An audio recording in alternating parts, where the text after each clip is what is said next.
에스겔서 14장 12절부터 23절까지 말씀이 되겠습니다.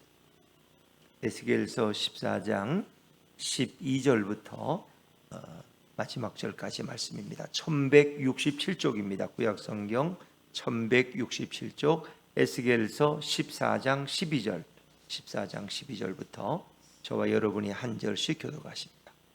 여호와의 말씀이 또 내게 임하여 이르시되 인자야, 가령 어떤 나라가 불법을 행하여 내게 범죄함으로 내가 손을 그 위에 펴서 그 의지하는 양식을 끊어 기근을 내려 사람과 짐승을 그 나라에서 끊는다 하자.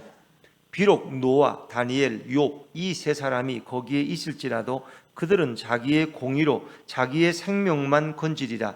나 주 여호와의 말이니라.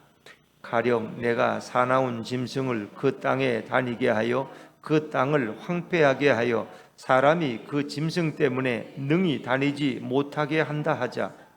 비록 이 세 사람이 거기에 있을지라도 나의 삶을 두고 맹세하노니 그들도 자녀는 건지지 못하고 자기만 건지겠고 그 땅은 황폐하리라. 주 여호와의 말씀이니라. 가령 내가 칼이 그 땅에 임하게 하고 명령하기를 가라 그 땅에 돌아다니라 하고 내가 사람과 짐승을 거기에서 끊는다 하자. 비록 이 세 사람이 거기에 있을지라도 나의 삶을 두고 맹세하노니 그들도 자녀는 건지지 못하고 자기만 건지리라. 나 주 여호와의 말이니라. 가령 내가 그 땅에 전염병을 내려 죽임으로 내 분노를 그 위에 쏟아 사람과 짐승을 거기에서 끊는다 하자. 비록 노아, 다니엘, 욥이 거기에 있을지라도 나의 삶을 두고 맹세하노니 그들도 자녀는 건지지 못하고 자기의 공의로 자기의 생명만 건지리라. 주 여호와의 말씀이니라. 주 여호와께서 이같이 이르시되 내가 나의 네 가지 중한 벌 곧 칼과 기근과 사나운 짐승과 전염병을 예루살렘에 함께 내려 사람과 짐승을 그 중에서 끊으리니 그 해가 더욱 심하지 아니하겠느냐. 그러나 그 가운데 피하는 자가 남아있어 끌려 나오리니 곧 자녀들이라. 그들이 너희에게로 나아오리니 너희가 그 행동과 소행을 보면 내가 예루살렘에 내린 재앙 곧 그 내린 모든 일에 대하여 너희가 위로를 받을 것이라. 너희가 그 행동과 소행을 볼 때에 그들에 의해 위로를 받고 내가 예루살렘에서 행한 모든 일이 이유 없이 한 것이 아닌 줄을 알리라. 주 여호와의 말씀이니라. 아멘. 할렐루야. 네, 오늘 주님의 은혜가 우리 모두에게 임하기를 간절히 바랍니다. 마지막 23절 보니까 모든 일이 이유 없이 한 것이 아닌 줄을 알리라. 이 모든 건 이유가 있다는 거예요. 원인이 있다는 거예요. 아침에 우리 김영민 목사님이 저를 보고 놀래요. 왜냐하면 제 목에 이렇게 파스를 붙였는데 자기도 파스를 붙였다고 마치 약속이나 한 것처럼. 그러니 아내라 집사도 자기도 이제 붙이려고 생각하고 있다고 목이 좀 아파서. 그래서 내가 이게 냉방병인가? 계속 이렇게 에어컨 밑에 있으니까 혹시 이렇게 목이 굳어지고 또 그것이 잠을 잘못 자고 좀 면역이 약해지면 이런 일이 일어나는가? 이제 이런 생각을 했어요. 자, 어쨌든 그냥 저절로 이루어지는 일은 있어요, 없어요?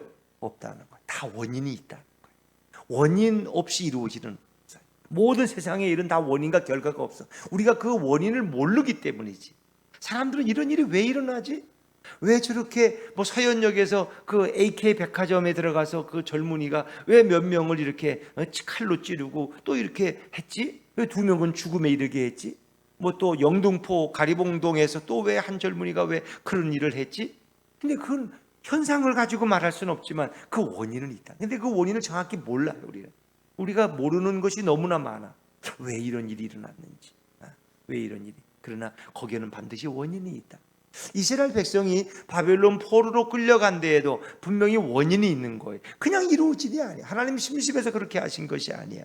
그래서 그것을 하나님이 하나하나 에스겔에게 설명하고 있다는 거예요. 거기에는 이런 깊은 의미가 있다는 거예요. 이제 그걸 우리가 깨달으면 되는데, 자, 이제 앞에 말씀들은 이 네 가지 종류가 계속 반복된다는 거 아세요?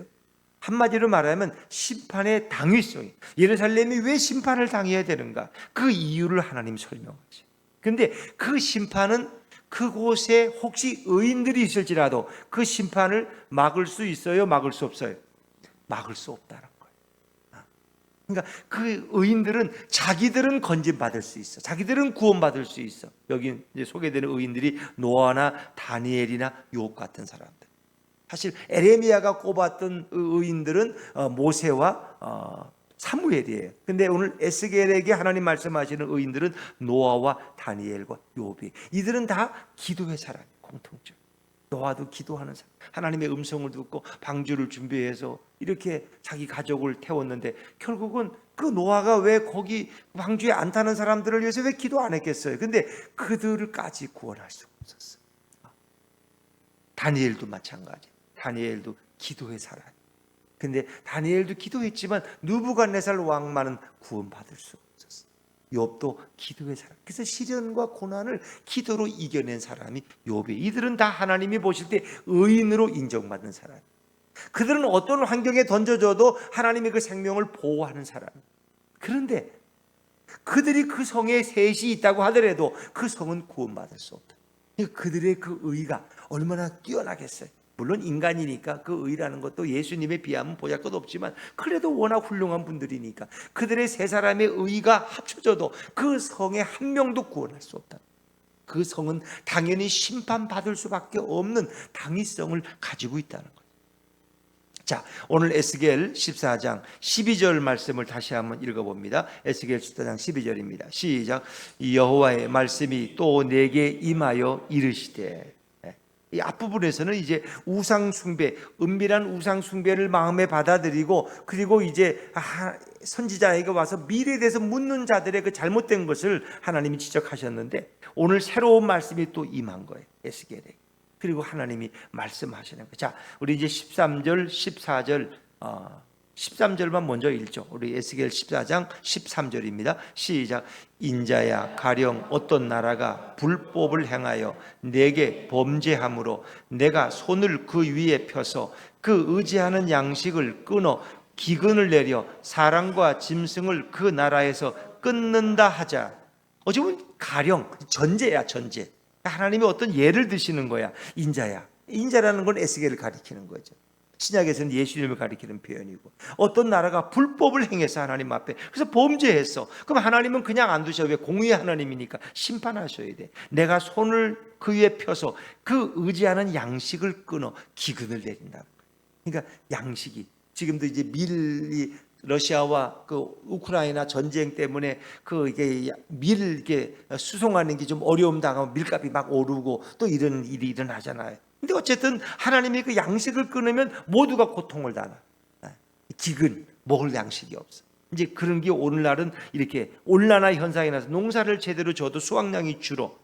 이게 더우면 다 말라 죽어요. 식물들이. 이러니까 제대로 소출을 못 한단 말이에요. 이러니까 사람들은 먹을 게 없어서 고통을 당하는데 이제 그런 심판을 주신다는 거예요. 죄에 대한 심판이 이게 다. 근데 누구에게 내려요? 사람과 짐승을 그 나라에서 끊는다.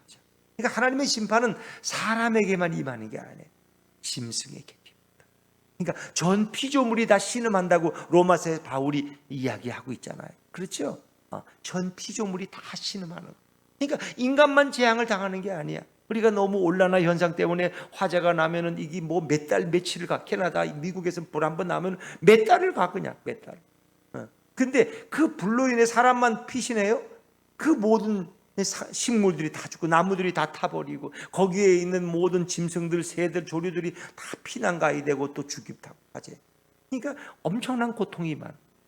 여러분 지난번에 수해가 임하니까 어떻게 했어요? 사람만 죽고 사람만 고통당했어요? 아니, 그 둥둥 떠다니는 소, 돼지, 닭 안 보여요? 닭장에 갇혀가지고 닭이 그냥 파다닥거리면 소들은 그냥 그 물에 살아나려고 지붕에 나중에 올라가.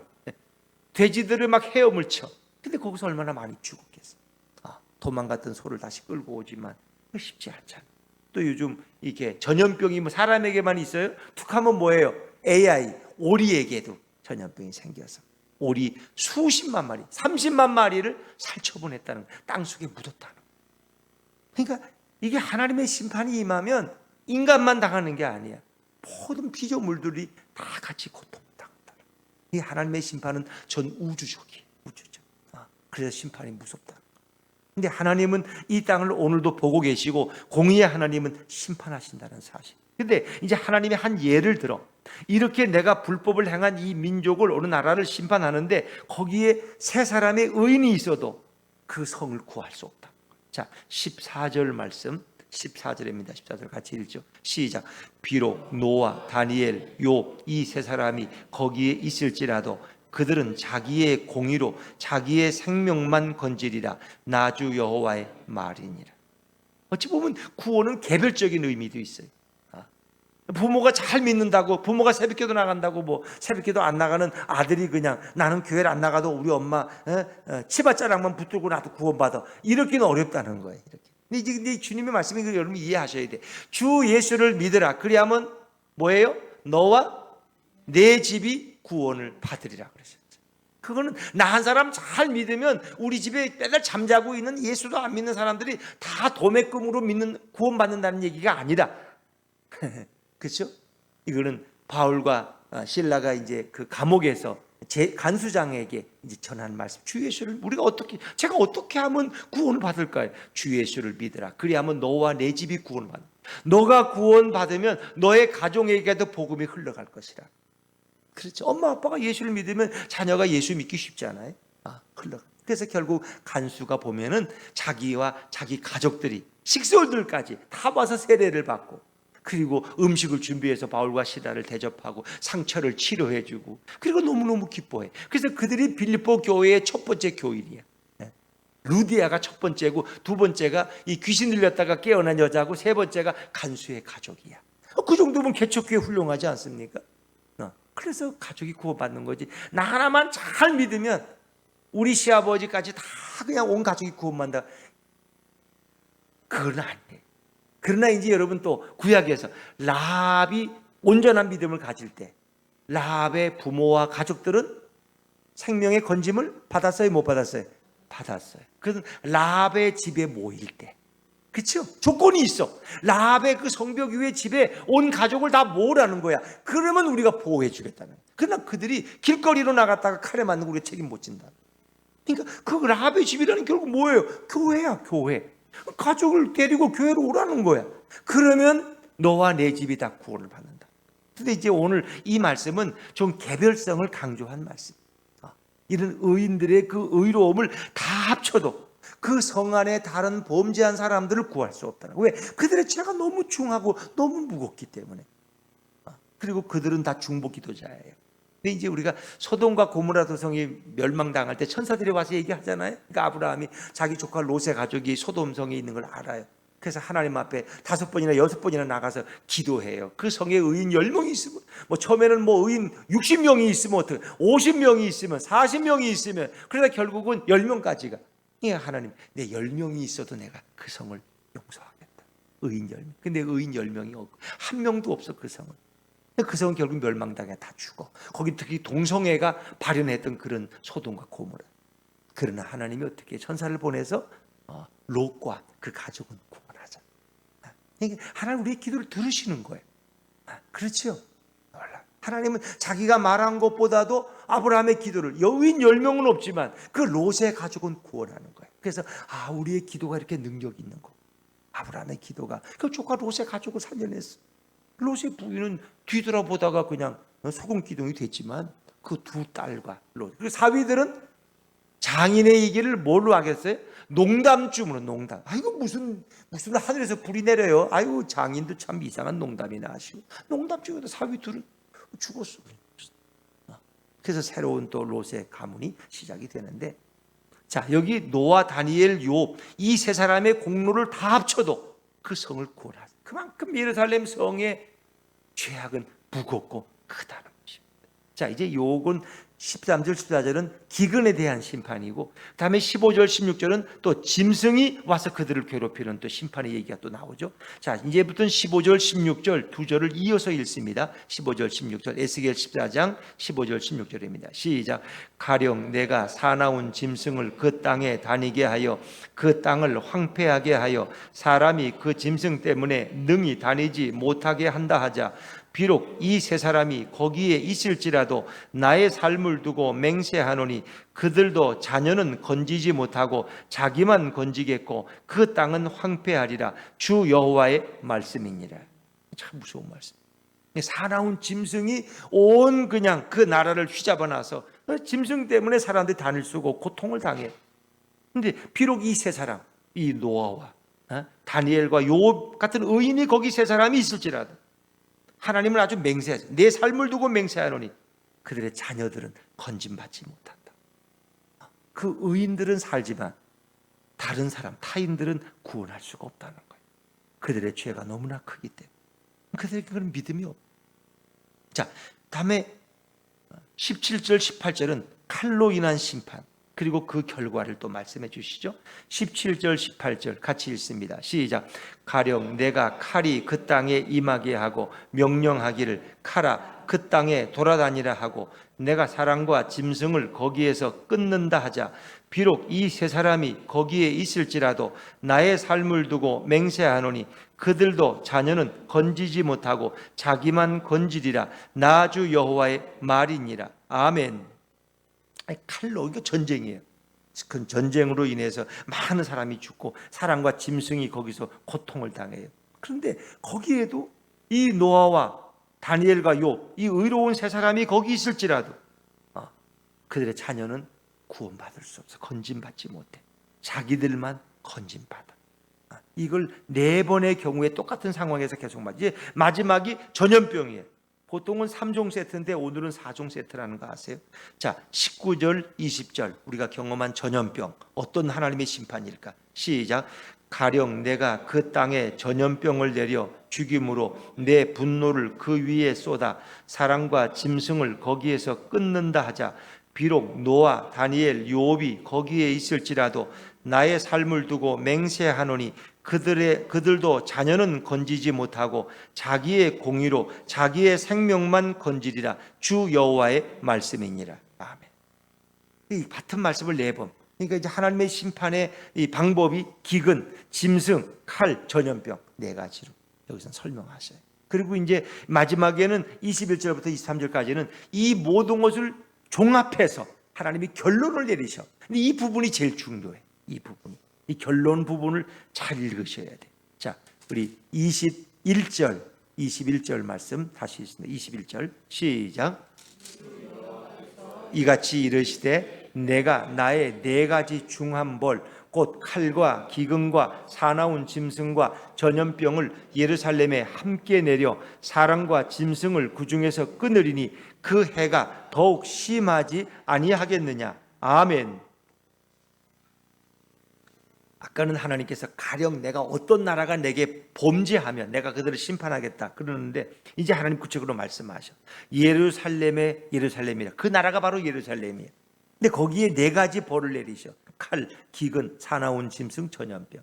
그리고 사람과 짐승을 그 중에서 끊으리라. 근데 그 해가, 그 고통과 아픔이 더 심하지 아니하겠느냐. 예루살렘이 결국은 그런 일을 당한다는 거예요. 이 상황을 여러분 이해하셔야 돼. 지금 에스겔은 어디 와 있어요? 바벨론에 와 있어요. 2차 포로 때. 그러니까 1차, 2차 포로들은 지금 와 있고 아직 예루살렘은 파괴되지 않았어요. 예루살렘 성전도 아직 온전해요. 그래서 3차 이제 그 예루살렘이 망하고 3차 포로로 마지막 끌려오게 돼 있는 거야. 그게 이제 끝이야. 근데 그거를 앞두고 하나님께서 에스겔에게 예언하시는 거예요. 이미 예루살렘에 이런 4가지의 4종 세트의 고통이 그들에게 임할 것이다. 그러니까 너희들은 1차, 2차로 왔기 때문에 그 고통을 안 경험했어. 근데 지금 거기 남아있는 사람들은 이 4종 세트를 다 경험해야 돼. 왜? 전쟁이 나니까. 바벨론이 성을 허물고 예루살렘을 파괴시키고 사람들을 살상하니까 칼이 임하죠. 그런 전쟁 가운데서 양식을 못 끌어오니까 양식이 없어서 기근을 당하죠. 거기에 또 사나운 짐승까지 또 나서서 또 사람들을 괴롭혀. 또 전염병까지 돌아. 거기에 약이 어디 있어? 그래서 고통을 당하다. 이제 그런데 그래서 예루살렘은 멸망하는 거예요. 이제 망하는 거예요. 예루살렘을 구체적으로 하나님이 지적하시는 거예요. 바로 예루살렘이다. 그 심판받을 땅은. 근데 놀라운 일이 있어요. 그 예루살렘에서 피하는 자가 있어요. 살아남은 자가 있어요. 그들이 3차 포로로 끌려온다는 거예요. 근데 그것이 이스라엘에게 엄청난 위로가 된다는 거 아세요? 자, 이 부분을 잘 읽으셔야 돼. 자, 22절 말씀. 22절 시작. 그러나 그 가운데 피하는 자가 남아 있어 끌려 나오리니 곧 자녀들이라. 그들이 너희에게로 나아오리니 너희가 그 행동과 소행을 보면 내가 예루살렘에 내린 재앙 곧 그 내린 모든 일에 대하여 너희가 위로를 받을 것이라. 거기서 피한 그 4종 세트의 심판을 피하고 살아남은 자들이, 이게 살아남았다기보다는 하나님이 그들을 보호하신 거예요. 젊은이들, 자녀들. 왜? 그들은 앞으로 이스라엘을 회복할 새싹들이니까. 그래서 그들은 살려서 바벨론의 3차 포로로 끌려오게 하는 거예요. 그들이 자녀들이에요. 근데 그들이 곧 너희에게로 나아오기까지는 바벨론으로 그들이 끌려온다는 거예요.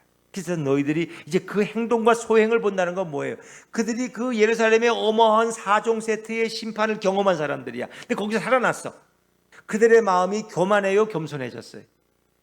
겸손해졌어요. 여러분 같으면 이 4종 세트를 경험하면 아직도 목이 뻣뻣한 사람이 있겠어요? 그들은 겸손해질 수밖에. 그들은 회개해. 자기 부모들이 죽는 걸 다 지켜봤어. 바벨론의 칼에 의해서 예루살렘 성이 망하고, 그리고 여호와의 영이 떠난 예루살렘 성전이 불태워지고 파괴되어지는 걸 두 눈으로 다 봤어. 그래서 그들은 회개해. 젊은이들이 회개하고 마음이 겸손해져서 그들이 바벨론 포로로 끌려와요. 그들의 그 행동과 소행을 보면 내가 예루살렘에 내린 그 모든 일에 대해서 너희가 위로를 받을 것이다. 이 얘기는 그 행동과 소행이라는 의미에는 그들의 죄악, 그 예루살렘이 얼마나 큰 죄를, 앞에 보면 우상 숭배의 죄를 얘기했죠. 심지어 예루살렘 성전 은밀한 곳에 거기 70인 장로들이 우상 숭배를 하고 있어. 그 안에서 놀라운 일, 참 놀라워. 그리고 여인들이 담무스라는 바벨론의 남신 앞에 울고 통곡하고 예배드리고 있고, 제사장들이 성전을 등지고 성전을 배신하고 저 태양신을 섬기면서 거기다 절하고 있는 모습을 하나님의 에스겔에 다 보여주셨어요. 그게 그 당시 예루살렘의 실상이에요. 겉으로 보기에는 성이 번듯하고 성전에서는 예배가 진행되는 것 같지만 그거 다 엉터리야. 다 거짓말이야. 사기야. 그들은 실제는 우상을 숭배하고 하나님을 숭배하지 않아. 하나님을 예배하지 않아. 그래서 예루살렘은 멸망당할 수밖에 없었다. 그들의 악한 그 가증한 일이 이미 임계점에 달았기 때문에 하나님은 그들을 심판할 수밖에 없다는 거예요. 근데 거기서 살아남은 아직 때묻지 않은 젊은이들, 그들은 회개하는 마음으로 겸손함으로 하나님을 찾으면서 바벨론 3차 포로로 끌려오게 됐어요. 그럴 때 그 젊은이들을 보면서, 그들의 그 행동을 보면서 너희는 위로를 받을 것이다. 젊은이들은 왜 우리가 그런 심판을 당해야 됐는지, 하나님이 우리를 어떻게 살리셨는지 그런 간증을 가지고 왔어요. 그들을 보면서 이미 1차, 2차 포로로 끌려온 사람들은 마음에 큰 위로를 받는다. 그러니까 그 얘기는 바꿔 말하면 이제 23절에 연결되는 말씀인데 23절까지 한번 읽죠. 23절입니다. 시작. 너희가 그 행동과 소행을 볼 때에 그들에 의해 위로를 받고 내가 예루살렘에서 행한 모든 일이 이유 없이 한 것이 아닌 줄을 알리라. 주 여호와의 말씀이니라. 거기 다 하나님 그런 이유가 있어요. 그들을 심판할 수밖에 없었던 것은 그들의 그 우상숭배의 가증한 행위는 도저히 용서받을 수가 없어. 왜? 하나님과 이스라엘의 언약의 관계인데, 그런 하나님은 그들의 아버지가 되고 그들은 내 백성이 되는데 그 언약을 스스로 그들이 파괴시켜 버렸어. 아버지를 아버지로 여기지 않고 저 바알과 아세라 신상의 품에 가서 안기는, 그를 아버지라고 어머니라고 부르는 이런 어리석은 행동을 했어. 그러니까 그들의 심판은 당연한 거예요. 이 심판의 당위성, 그리고 그 심판 가운데 그들은 회개하고 그들이 새로워지기 시작했다는 거예요. 사람은 어려운 일 당하면 자기 과거가 생각나고 내가 잘못했구나 하는 게 깨달아져요. 그러면서 마음이 겸손해지고 주님을 바라보게 돼요. 그게 회복의 과정이야. 그들은 심판 가운데 회개하고 한 대 얻어맞아야 정신을 차려. 멍하니 하다가 내가 잘못했구나. 그리고 겸손해지고 그리고 아버지께로 나오는 거예요. 이제 그런 모습을 이 젊은이들의 모습 속에서 발견합니다. 그러니까 하나님은 어찌 보면 이렇게 기도하는 이 어르신들도 많지만 젊은이들을 또 사랑하셔요. 왜? 그들이 새싹이고 소망이니까. 그래서 광야에서 이스라엘 백성들이 가데스 바니아에서 그 40일 가나안 땅을 정탐하고 돌아와서 부정적인 보고를 해서 여호수아와 갈렙 외에 10명은 다 부정적인 보고를 하고 결국 내분을 일으키고 하나님을 대해서 저주를 하고, 그래서 결국은 어떻게 했어요? 그들이 다 강야에 죽었잖아요. 여호수아, 갈렙과 모세, 아론 뭐 외에는 다 죽잖아. 근데 나이 든 사람들은 다 죽이고 광야에서 태어난 젊은이들만 하나님이 살려서 그들 가나안 땅에 데려가는 거예요. 그러니까 때 묻은 어른들은 다 죽게 만들어. 거기서 죽어. 그리고 아직 때 묻지 않은 젊은이들을 가지고 가나안 땅을 시작하는데, 그래서 하나님이 그들에게 새로운 사명을 주고 계명을 주고 약속을 맺고, 그들이 파지 아니한 우물을 먹고 그들이 심지 아니한 열매를 맺고 그들이 짓지 아니한 집에서 편안한 생활을 누리게 하시고, 그렇게 했는데도 그들도 가서 생활이 안정되니까 또 범죄하는, 또 우상 숭배. 그래서 하나님은 그들을 다 죽이시고 다시 젊은이들을 끌어내서 그들로 하여금 새로운 나라를 또 준비하게 하는, 이제 그런 말씀이에요. 그래서 심판의 당위성, 그리고 하나님이 그들을 심판함으로 그들이 회개하게 되고 회개함으로 소망이 그들에게 주어지는 거예요. 우리가 어떤 상황도 회개하면요, 하나님은 늘 새로운 소망을 주시고 회복의 은혜를 부어줄 줄로 믿습니다. 우리가 이렇게 어려운 일을, 참담한 일을 당할 때마다, 예전에는 그래도 우리 기억에는 이런 어려움을 당하면 모여서 기도를 해도 했어. 교회별로도 그렇지만은 청와대에서도 기도하고 장관들도 국회의원들도 모여서 여야를 구분하지 않고 우리가 나라를 위해 기도합시다. 근데 요즘은 그런 국회의원들 기도한다는 얘기를 못 들어봤어. 조찬 기도도 뭐 어쩌다 1년에 한 번씩 형식적으로 하지 잘 안 하더라.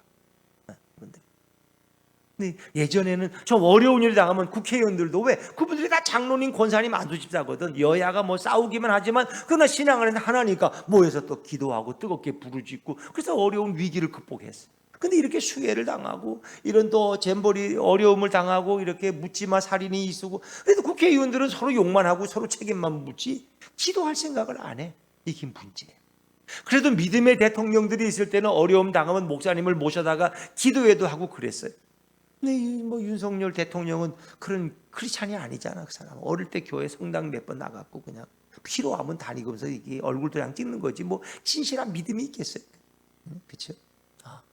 그러니까 하나님을 의지하자.